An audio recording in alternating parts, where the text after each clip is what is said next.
जय माँ काली। हम सभी पर माँ की कृपा हमेशा बनी रहे। कुंडलिनी शक्ति जब अनियंत्रित होती है तो एक साधक के साथ क्या घटित होता है, उसके शरीर पर कौन से लक्षण दिखाई देते हैं।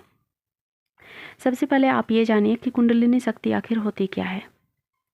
तो जो हमारी प्राण ऊर्जा है, प्राण ऊर्जा को हम जितना चेतनता से भर देंगे, जितना उसको जागृत कर देंगे, जो हमारी कुंडलिनी ऊर्जा जिसे हम कहते हैं कि मूलाधार में बैठी है, सोई है, उसे हम ऊपर उठाते हुए अपनी चेतना से मिला देते हैं।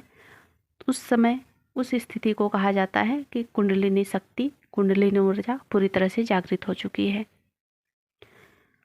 और जब ये अनियंत्रित होती है तो उसके जो लक्षण होते हैं वो तो शरीर पर दिखाई देते हैं, पर इसके मूल कारण क्या होते हैं इस पर हम पहले बात करते हैं।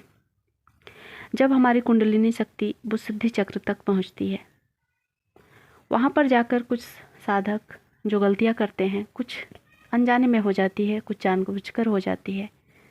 ज़्यादातर तो अनजाने में ही दिखाई जाती है, क्योंकि आधी अधूरी जानकारी की वजह से भी होती है। जो आधे अधूरी जानकार गुरु होते हैं उनके वजह से भी होती है।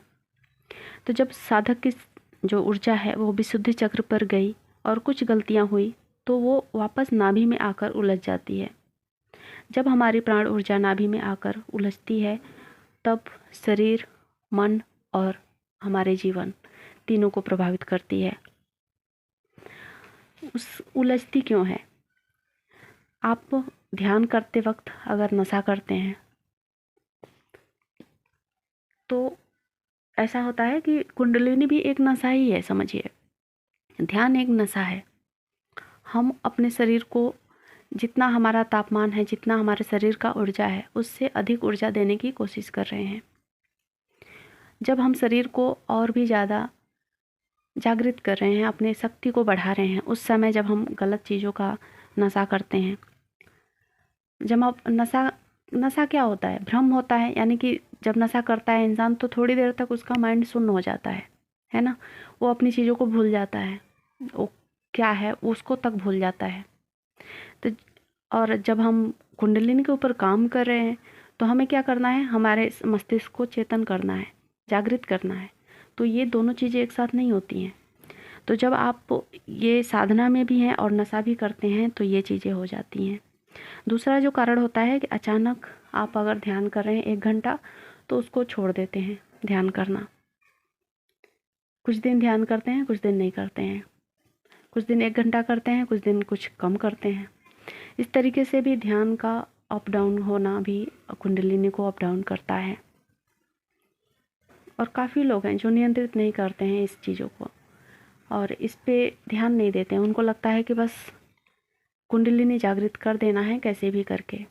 देखिए, जितना अच्छा चीज़ होता है ना, उसके उतने ही ज़्यादा साइड इफ़ेक्ट भी होते हैं। कुंडलिनी कहने के लिए तो बहुत ही अच्छी चीज़ है, बहुत ही पावरफुल चीज़ है। हमें खुद को जागृत करना अच्छी बात है। हम खुद को जाने, संसार को जाने, परमात्मा को जाने, पर उसके साथ सावधानियाँ भी ज़रूरी होती हैं और हर चीज़ को गहराई से जानना भी ज़रूरी होता है। जैसे कि मैंने एक वीडियो में कहा कि दिव्य दृष्टि सिर्फ 1% लोगों को मिलती है, तो कुछ लोगों को बुरा लगा। उनमें से कुछ ने मुझे कमेंट किया कि हाँ, बस आपको ही दिव्य दृष्टि मिली है, बाकियों को तो नहीं मिलती है। तो वही अंगूर खट्टे होने वाली बात हो गई।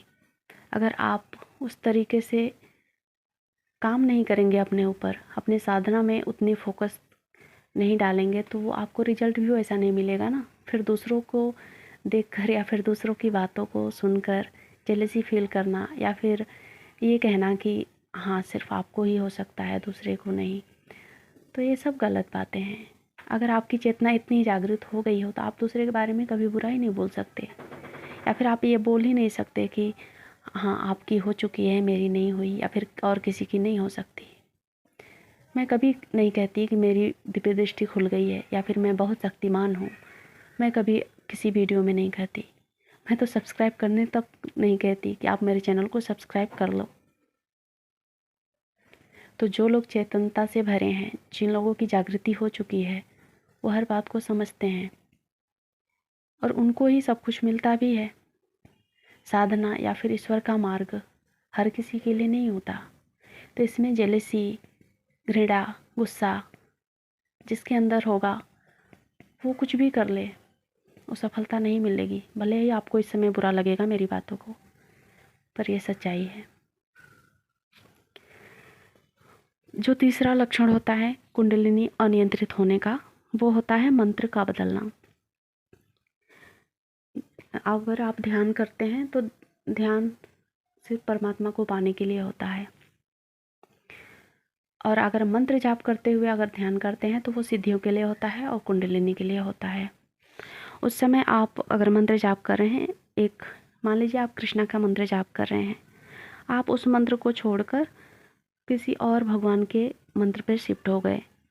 अगर आप उसी समय कृष्णा के दूसरे मंत्र पर शिफ्ट होते हैं तो उतना प्रभाव नहीं पड़ता है, लेकिन दूसरे ईश्वर के मंत्रों के ऊपर शिफ्ट होते हैं तो प्रभाव पड़ता है, तब भी आपकी ऊर्जा अनबैलेंस होती है। ये कुंडलिनी जो होती है पूरा ऊर्जा का ही तो खेल है, तो हर मंत्र की ऊर्जा अलग अलग होती है। तो जब हम मंत्र को एक मंत्र से दूसरे मंत्र पे शिफ्ट होते हैं तो हमारी ऊर्जा अनबैलेंस होती है। इस बात को आप समझिए। जो चौथा मुख्य कारण होता है वो होता है कि मूलाधार से ध्यान ना करके बीज से शुरुआत करना। कई लोग हैं जो ये प्रश्न भी पूछते हैं कि क्या हम मूलाधार से ही शुरुआत कर सकते हैं या फिर बीज से भी कर सकते हैं।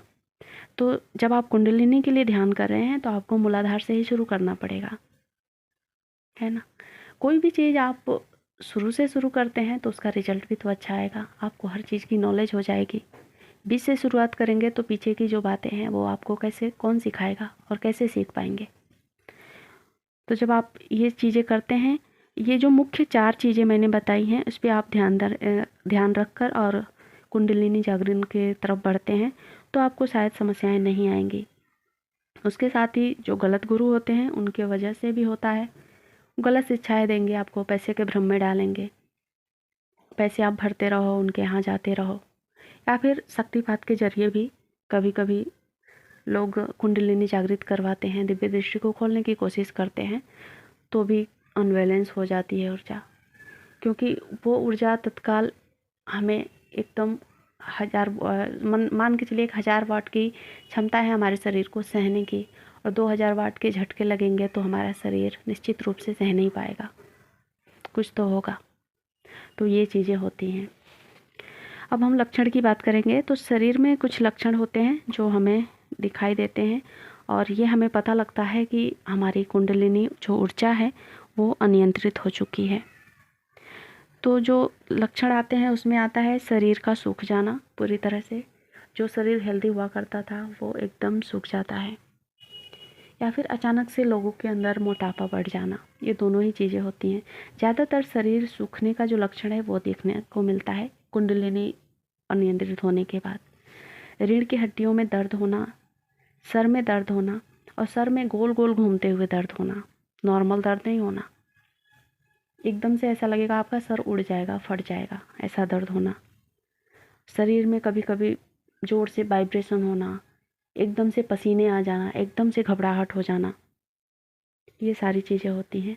उसके साथ जो सबसे बड़ा और ख़तरनाक जो लक्षण होते हैं वो होता है मानसिक असंतुलन।